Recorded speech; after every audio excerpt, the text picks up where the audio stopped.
Unsa man ang tigba sir, tinuod jud sir nga ang gamit ako sir makakuan sa protection sa mulawas sir.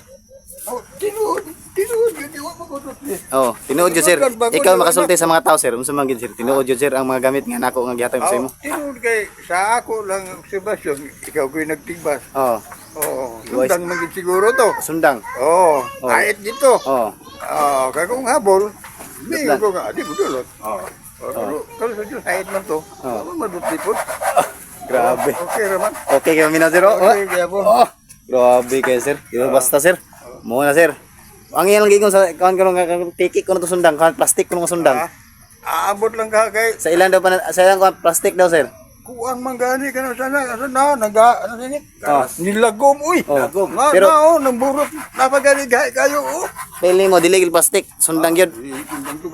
Nilagom ko ako. Luwa gid kag dugo. Hindi ko dulu. Hindi katungod sa kuan katong. Grabe na to. Naguduri ba? Oh. Ano ko sabi? Kung di maliwaan sa ako diri. Pag diri na nag-operasyon diri. Oh. Sa spiritual katong spiritual nga inspirasyon ako.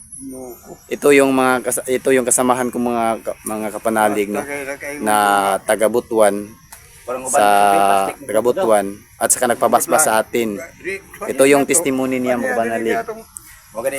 Ito mga kapanalig ay ating agimat ay milagroso talaga.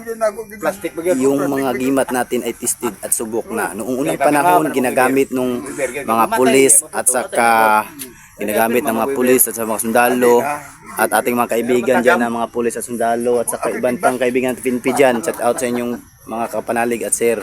God bless sa inyong lahat at pagpalain kayo ng Panginoong Diyos at mabuhay kayo palagi hanggang gusto ninyo. Nandyan ang kayapaan at kaligtasan sa mga gamit nating proteksyon. Jason is for healer. Kita-kits po tayo sa susunod na video. Kuhan sir. Kuhan kanang kuhan plastic. Sundan yun. Ha? Sundang yun. Sundang yun ay atong gibasbas. Oo. Apo lagi na ron kay dagang ipambasbasan nato niya. Habol naman gani ng tubig ba? Sundang yun mga kapanalig. Kasi yung iba nag-comment nga yung plastic radio ay binabasbas ko ng Sa muray na tao. ako may tigbas na ako sa muray. Pero totoo naman kapanalig. Ato may gwapo gyud. Wapo to sir. Ato may gwapo. Bakit grabe ito mo pa. Yun mga kapanalig. Kaya mo rin na diha kay kwanto ka ng ait diri. Yan. Atong plate. Yan kapanalig. Ito pang tad sa kuan sa una sa mga tad.